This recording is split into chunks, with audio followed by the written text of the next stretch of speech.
Hey.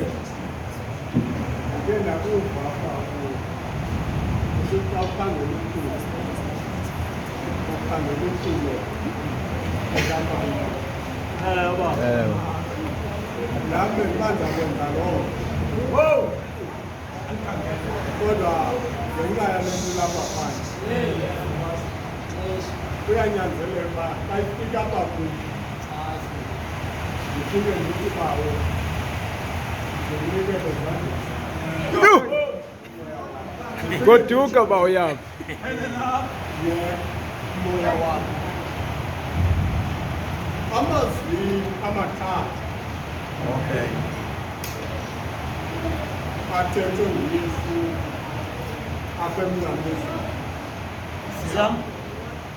Ilizwi lokuqala nelizwi lesibini nelizwi lesithathu. uYesu kula mazwi amathathu ulibele bawubhishophu ngezakhe inhlungu.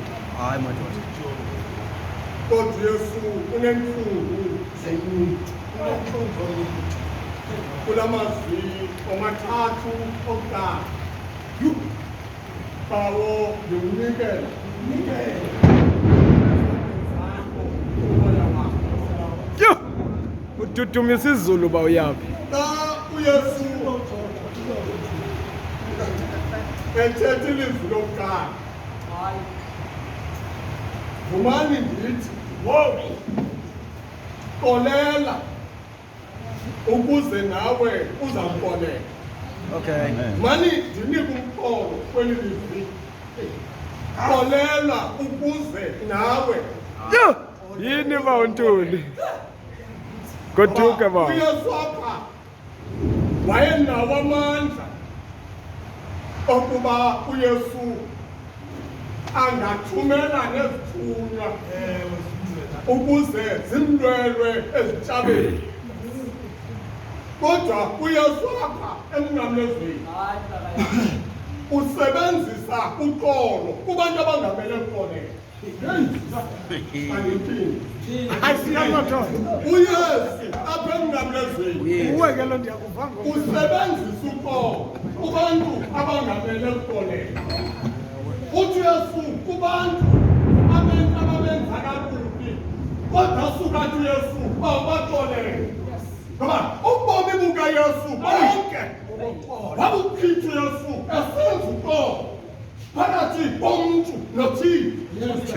Nangoko apha emnqamlezweni uthi bawo baxolele ngoba abayazi into abayenzayo, ngoba intlungu kaYesu ikomnye umntu ngaphezu kwentlungu ekuye.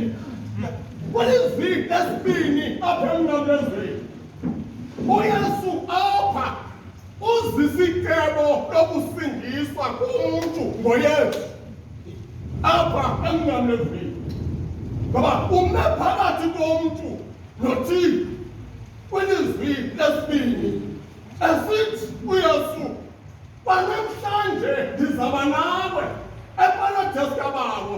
Wathi umntu ebengamele ukusindiswa apha emnqamlezweni, kodwa ngoYesu wasindiswa. Wathi umntu ebengamele ukunakwa, kodwa ngoYesu wanakwa. Wathi umntu osahlele kude ngabantu, ngoba ilizwe linaxesha loba likulahlele kude. Ndiyawuthini? Linaxesha loba likulahlele. Yaye wakulahlwa lilizwe awunamkhathaleli. Kodwa apha phezu komnqamlezo sibona umntu ekholwa nguYesu elahlwe lilizwe. Sibona umntu ekholwa nguYesu elahlwe lilizwe. Okwesithathu apha emnqamlezweni uYesu unengcinga ngabantu abalapha ezantsi komnqamlezo alibele kwintlungu zakho uYesu xa esithi, "Mfazi nankunyana, nyana nankunyoko." Umshiya elugcinweni uYohane ukuze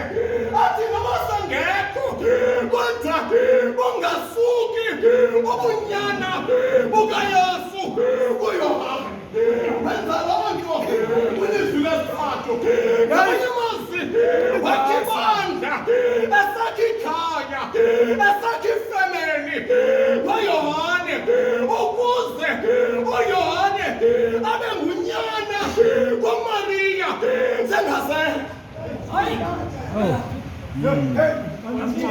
umshiyapha ezigcinweni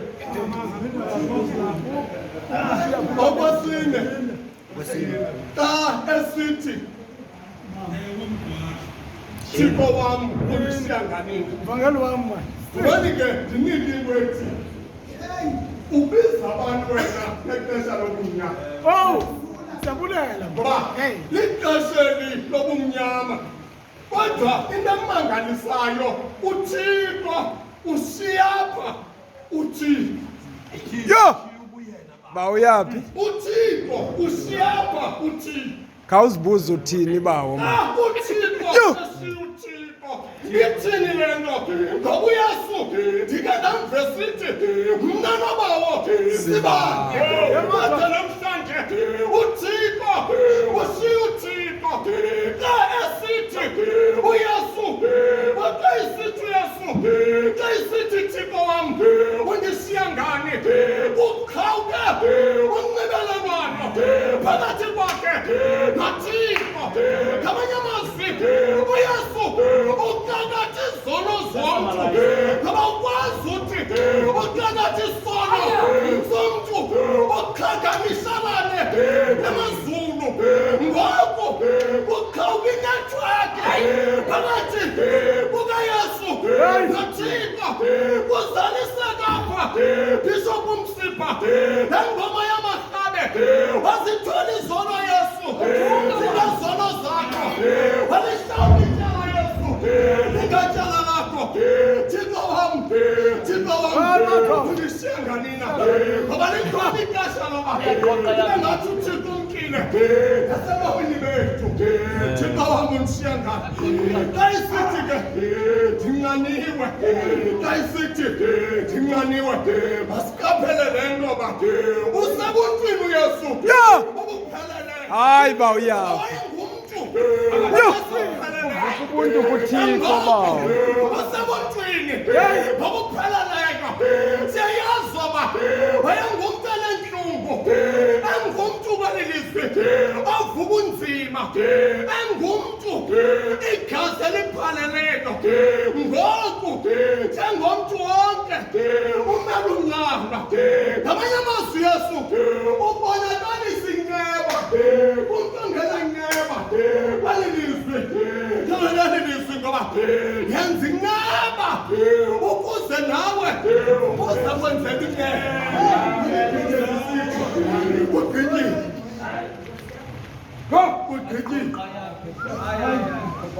kugqityile Besimasho ngabo. Ngani ngithi xa ndisithi ndigqityiwe ndithi awukhona ingena kuphela Wow! ngoba ingakhangeleka ongangathi sozibe nesiphelo kodwa inaso isiphelo uYesu umsebenzi ube uzele ugqibile idonga ebeliphakathi komntu noThixo ngokwindlela ivulekile ukuze wonke umntu abe nako ukuya kuThixo xa isithi kudityiwe umsebenzi Yesu awayewuzele awabonwa nguMariya embuze sithi thina nayihlo kukade sikufuna singakufumani wathi ngoba abasemsebenzini beningazoba thibeluma simentimbini kabawo namhlanje wonke namsebenzi ugqibile wonke umntu angaya kuThixo ngokupheleleyo ngoba udikile angeke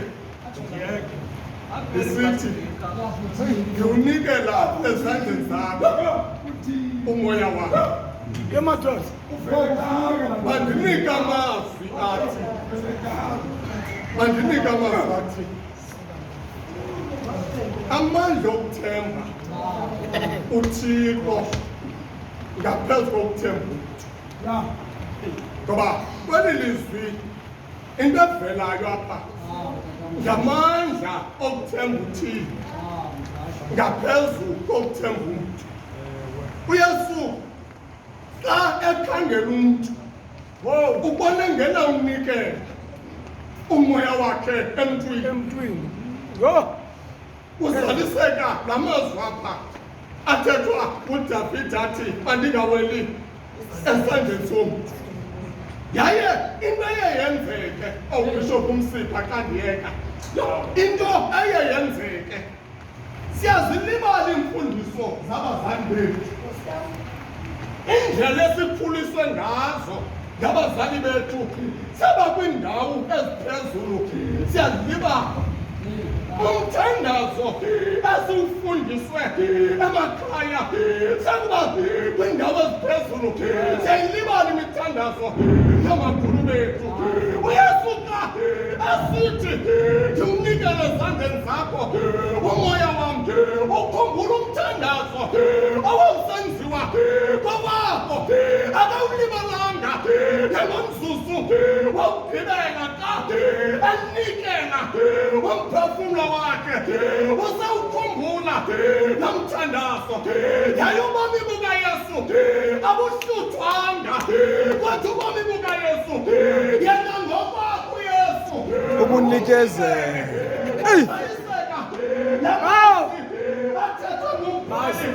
esithi akukho namnye abuhluthayo ubomi bam mna ngokwam ndibunikela ngoba ndinegunya labubuthabatha, ndinegunya labuya ndibunikele babo. Ndiwunikela ezandleni zakho umoya wam. Into mandiyithethe xa ndiyeka yiza nomoya wakho uthixo nobuthandathekile. Yiza nomoya wakho uthixo nobuphelelwa lithemba. Yiza nomoya wakho uthixo noba ilizwe lekungcwelekile noba malusithi ndiza kuwe thixo lomphefumlo. Ndizilahla phambi kwakho ndingumlolongane, ndingumlaba womphefumlo ngenyama nomzimba. Ndiphilisa ndikhulula ndizalawo njengobunjalo uyesu uzawamkela.